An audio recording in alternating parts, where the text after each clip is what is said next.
नमस्कार, आप देख रहे हैं खबरें हिमाचल की और आपके साथ मैं हूं निशा रौतेला। तो चलिए बुलेटिन की शुरुआत करते हैं। हिमाचल मंत्रिमंडल की बैठक में एनटीटी पॉलिसी को मंजूरी मिल गई है और इस निर्णय से राज्य में करीब 12,000 महिलाएं लाभान्वित होंगी।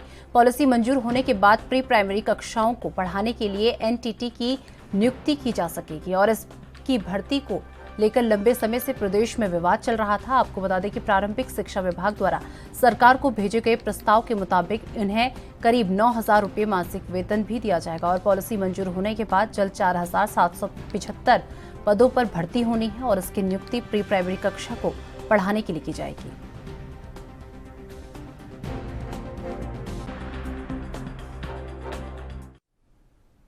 शिमला में सीएम जयराम ठाकुर की अध्यक्षता में कैबिनेट बैठक का आयोजन हुआ। आपको बता दें कि बैठक में विभिन्न विभागों में रिक्त पदों को लेकर अलग के अलावा आपको बता दें कि शिक्षा, स्वास्थ्य समेत कई महत्वपूर्ण निर्णय लिए गए। कैबिनेट में प्री प्राइमरी शिक्षकों को नियुक्ति करने की नीति को मंजूरी दी गई और कैबिनेट ने खाद्य तेल पर उपदान दुगना करने को भी मंजूरी दी है और इसके तहत OTNFSA के लाभार्थियों के लिए उपदान 5 से बढ़ाकर 10 और NFSA के लाभार्थियों के लिए 10 से 20 रुपये प्रति लीटर किया गया है। ये उपदान सितंबर 2022 से मार्च 2023 में मिलेगा।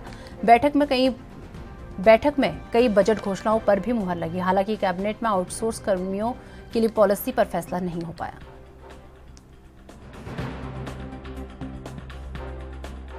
आज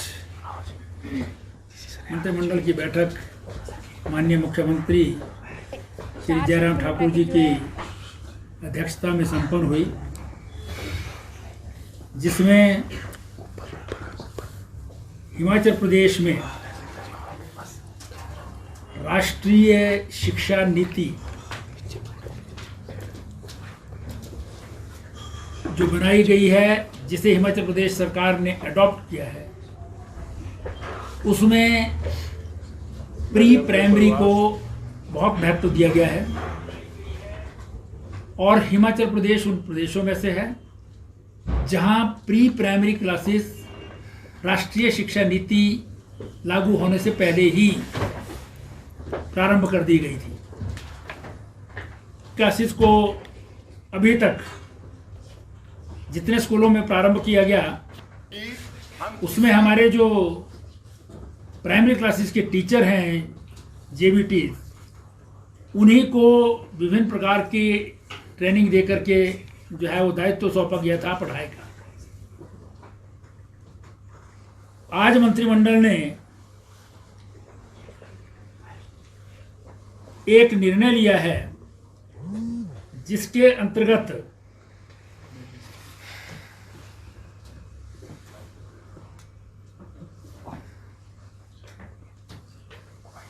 R&P रूल्स जो है वो बनाए जाएंगे। निश्चित योजना है Himachal power sector development programme.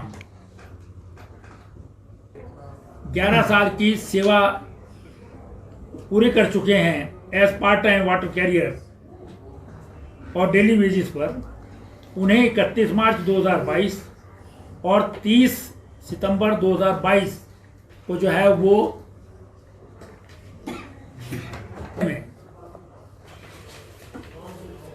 Additional district and session जज के न्यायालय खोलने को जो है मंजूरी प्रदान की है, जिनकी संस्तुति हिमाचल प्रदेश उच्च न्यायालय द्वारा भी की गई।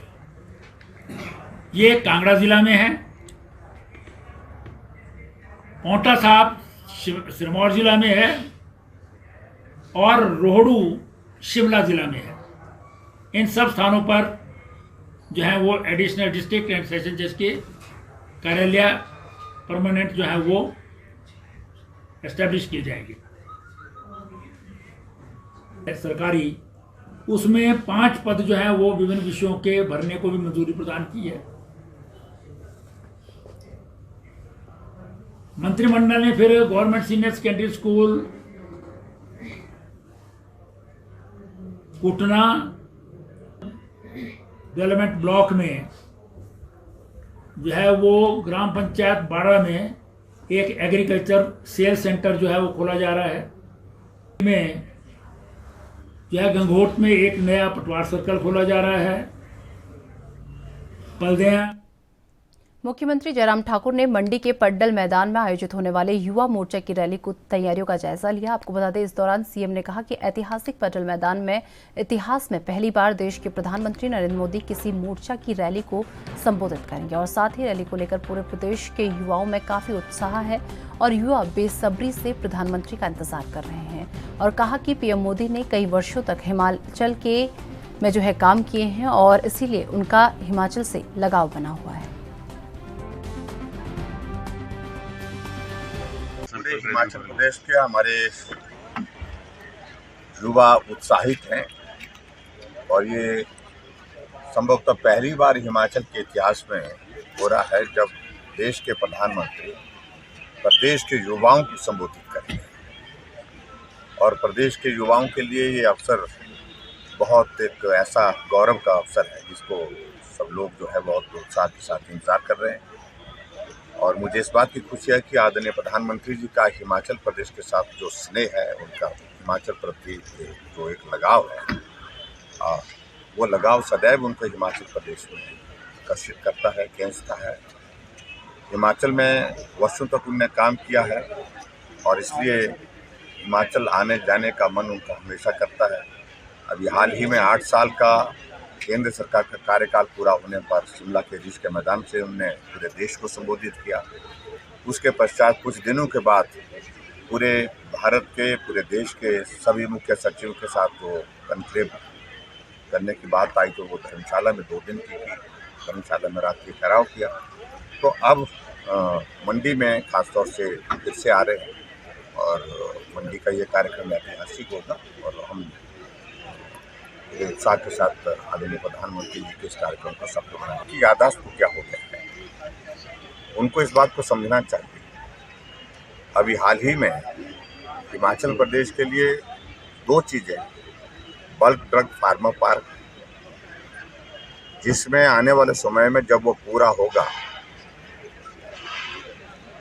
20,000 से ज़्यादा नौजवानों को सीधा रोजगार और 10,000 के करीब ऐसे नौजवान जिनको इनडायरेक्ट रोजगार मिलेगा और 50,000 करोड़ रुपए का ये प्रोजेक्ट जाएगा जब ये कंप्लीट होगा। केंद्र सरकार उस प्रोजेक्ट के लिए 1,000 करोड़ रुपए की जो है हमको मदद करेगी प्रदेश सरकार।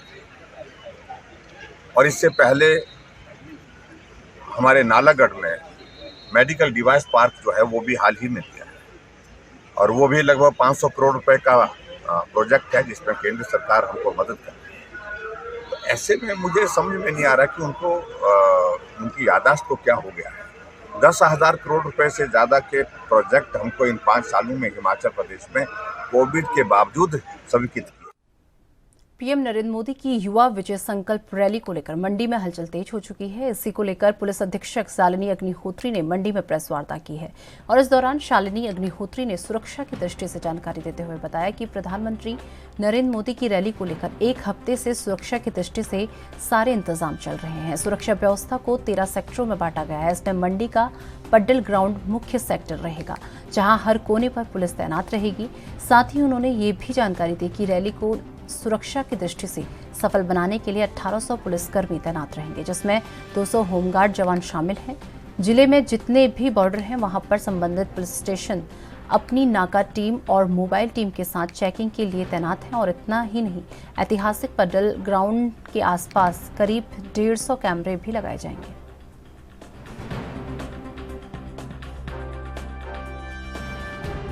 चार सेक्टर में ट्रैफिक जो है पूरे शहर के आसपास का डिवाइड किया गया है।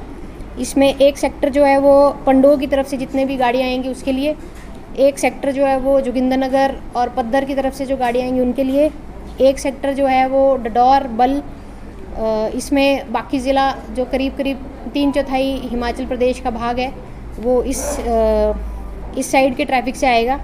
और इसके अलावा एक कल्याण और बाड़ी घुमानू का जो क्षेत्र है, लोकल एरियाज़ जो हैं, लोकल रोड्स है, उसको कवर करने के लिए बनाया गया है।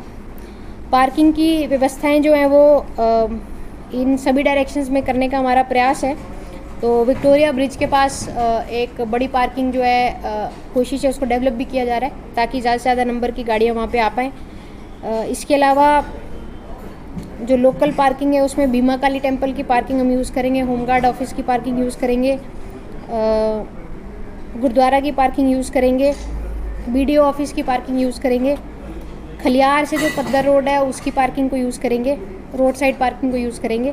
दूसरी तरफ है नॉर्मल ट्रैफिक, हम उससे मूवमेंट रखेंगे। डडौर की तरफ से जो ट्रैफिक आएगा उसको पुल गराड़ से डाइवर्ट करते हुए सब्जी मंडी होते हुए बाईपास रोड पे हम डाइवर्ट करेंगे। और पार्किंग का स्थल जो है यही बाईपास जो नया डेवलप हुआ है, 4 लेन का एरिया, सब्जी मंडी की पार्किंग, इंडस ग्लोबल स्कूल की पार्किंग, फिनिश स्कूल की पार्किंग, इस तरह के जितने भी छोटे और बड़े ग्राउंड्स हैं इस एरिया में इसको हम यूज़ करेंगे। अगर इसका भी स्पिल ओवर हमें आता है तो बल का जो 4 लेन है नागचला और डडौर के बीच में, उस पर 1 साइड पार्किंग करके दूसरी साइड से ट्रैफिक को डाइवर्ट किया जाएगा। लोकल पार्किंग तलियाड़ रोड पे, रोड साइड पे जगह बनाई गई है। कुछ छोटे छोटे वेन्यूज़ भी देखे गए हैं जहाँ पे पुलिस टीम द्वारा जो पार्किंग की जाएगी। आपके माध्यम से मैं सभी स्थानीय लोगों से ये अपील भी करना चाहूँगी कि रोड साइड जो व्हीकल्स हैं जो आइडली पार्क्ड हैं उनको हम आज से हमारा मुहिम चलेगी उसको साफ रखने की, ताकि एरिया जो है जितना जो है खुला रहे, ताकि ट्रैफिक मूवमेंट स्मूथ रहे। और आइडल पार्किंग से जितना हम बचेंगे सभी के लिए कन्वीनियंस उतनी बनी रहेगी। प्रदेश के दोनों बड़े सियासी दल बीजेपी और कांग्रेस विधानसभा चुनाव में जीत का दावा कर रहे हैं। आपको बता दें कि कांग्रेस बीजेपी के कार्यकाल के 5 सालों की नाकामी को लेकर जनता के बीच जा रही है, तो दूसरी ओर बीजेपी रिवाज बदलने की बात कह रही है। वहीं इसी को लेकर आज बीजेपी के हिमाचल चुनाव सह प्रभारी देवेंद्र राणा ने शिमला में प्रेस वार्ता के दौरान कहा कि हिमाचल में इस बार रिवाज बदलेगा और ये तय है। बीजेपी के पास दृढ़ नेतृत्व और मजबूत संगठन है जिसके बल पर बीजेपी की सरकार रिपीट करेगी। और क्या कुछ कहा, आइए आपको सुनाते हैं।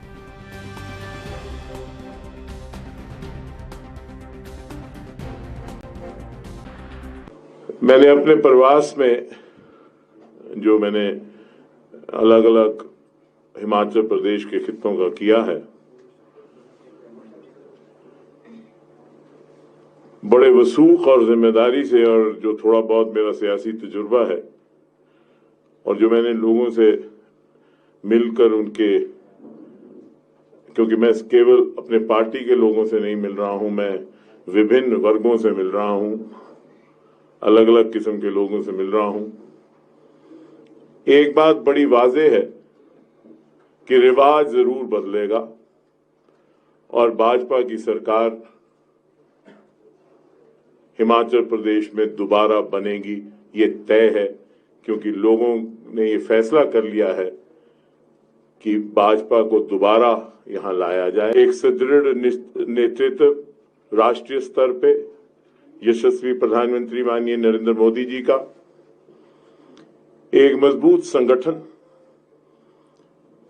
जो हर स्तर पे बहुत मजबूत है। और आप जानते हैं कि भाजपा का जो कार्यकर्ता है वो बहुत कर्मठ है, और भाजपा का कार्यकर्ता जो है वो बड़ा कुशल और बड़ा कमिटेड है। विचारधारा, राष्ट्र की तरफ निष्ठा, और जो डेवलपमेंटल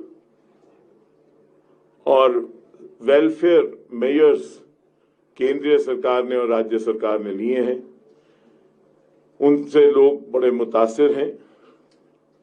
और लोगों के पास ये दिल बना लिया है लोगों ने कि भाजपा को दोबारा यहां सरकार बनानी है। तो मैं मुतमईन हूं और यकीन करता हूं कि रिवाज जरूर। कांग्रेस ने भी इलेक्शन की जंग शुरू होने से पहले ही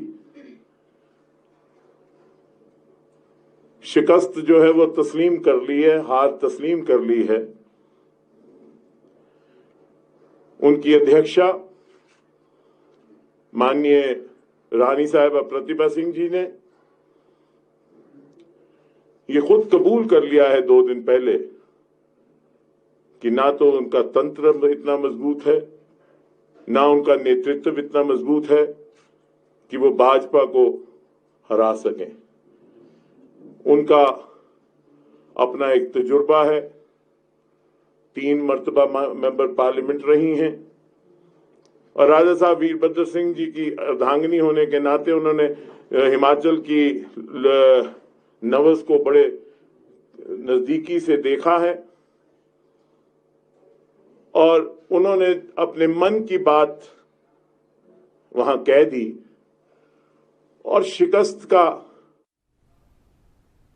हिमाचल प्रदेश सरकार द्वारा विधानसभा में धर्म की स्वतंत्रता संशोधन विधेयक 2022 को पारित किया गया और राज्यपाल की भी मंजूरी मिल गई। विधेयक के खिलाफ दलित संगठन उतर आए और इसका विरोध कर रहे हैं। वहीं CPIM विधायक राकेश सिंघा ने इस विधेयक को लागू न करने को लेकर अब हाईकोर्ट में याचिका दायर करने जा रहे हैं।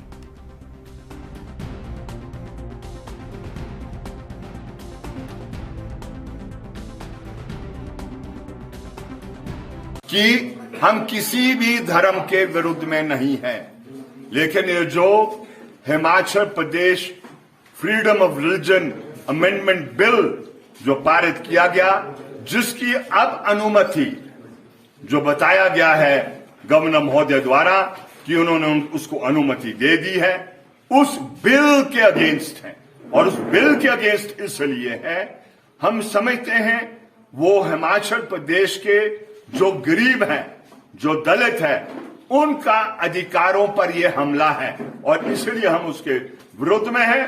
और अब हमारे पास कोई चारा नहीं है, लेकिन इस एक्ट को हिमाचल प्रदेश के उच्च न्यायालय में इसको चैलेंज करेंगे, चुनौती देंगे और जो लोगों के अधिकार उनका हनन इस बिल द्वारा होता है, इस एक्ट द्वारा होता है, उसको हिमाचल प्रदेश के उच्च न्यायालय से अपील करेंगे कि उन अधिकारों को ना छीना जाए, क्योंकि वो अधिकार संविधान। उसके लिए मैंने क्षमा मांगी है, वो जान के नहीं। हम क्लियर हैं, हम किसी धर्म के खिलाफ नहीं हैं, किसी जाति के खिलाफ नहीं हैं, किसी समाज के हिस्से के खिलाफ नहीं हैं। अगर हम खिलाफ हैं तो पूंजीवादी व्यवस्था के खिलाफ है, ये जो राजशाही है उसके खिलाफ है, लूट घसूट जुल्म और अत्याचार के खिलाफ है। ये हम क्लियर करना चाहते हैं। हम कोई किसी भी धर्म को अपनाए, हम उसके विरुद्ध में नहीं है। यह बहुत बड़ा मुल्क है और ये एक निजी मामला है, कौन किस धर्म को अपनाए वो संविधान की 25 धारा अनुमति देती है। तो इसलिए उसके बारे में भी हम साफ कहना चाहते हैं और स्पष्ट करना चाहते हैं कि अगर ऐसा कुछ नारा गया था तो उसके लिए, जैसे मैंने आपसे साझा किया है, पिछले कल भी उसकी क्षमा मांगी है। उसमें कोई ऐसी गलत समझ लोगों में जानी नहीं चाहिए और इस विवाद को उनको यहीं खत्म कर। 1980 से 27 सितंबर का दिन पूरी दुनिया में विश्व दिवस के रूप में मनाया जाता है। आपको बता दें, इसी कड़ी में केंद्रीय विश्वविद्यालय हिमाचल प्रदेश में विश्व पर्यटन दिवस पर यूनिवर्सिटी के कुलपति प्रोफेसर सत्य प्रकाश बंसल की ओर से साप्ताहिक कार्यक्रम का उद्घाटन किया गया है। इस अवसर पर कुलपति ने कहा कि केंद्रीय विश्वविद्यालय में पर्यटन दिवस पर एक सप्ताह तक अलग अलग थीम पर कार्यक्रम आयोजित किए जाएंगे। उन्होंने बताया कि एक सप्ताह तक चलने वाले कार्यक्रम में लघु उद्यमी, स्टेक होल्डर्स और होम स्टे के मालिकों की ओर से हिस्सा लिया जा रहा है।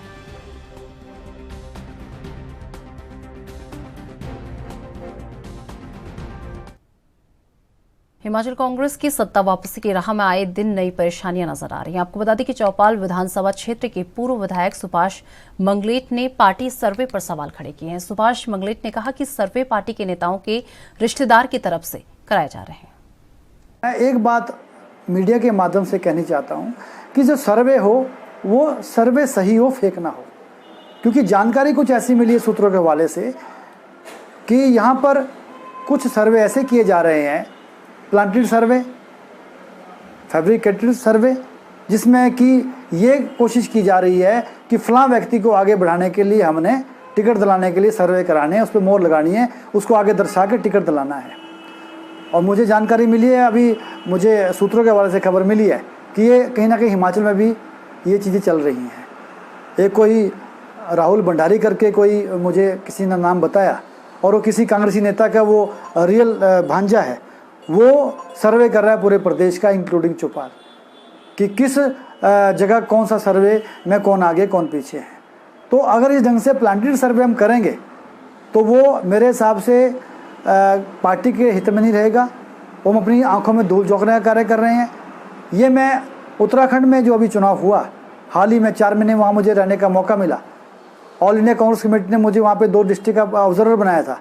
वहाँ पे भी ऐसा ही हुआ, जो 3-3 बारी के ओरिजिनल सर्वे में आगे थे। लाइक जो हमारे पास एक यमुनोत्री सीट थी, वहाँ पे जो 3-3 बारी के सर्वे में आगे थे, बाद में वहाँ पे 1-1.5 महीने में कोई ऐसे प्रत्याशी आते हैं जो मनमाने तरीके से सर्वे करा के अपनी फेक रिपोर्ट बना के ले आते हैं और वहाँ से टिकट। तो चलिए, मेरे साथ इस बुलेटिन में बस इतना ही। देश दुनिया की तमाम बड़ी खबरों के लिए देखते रहिए एएनबी न्यूज़। नमस्कार।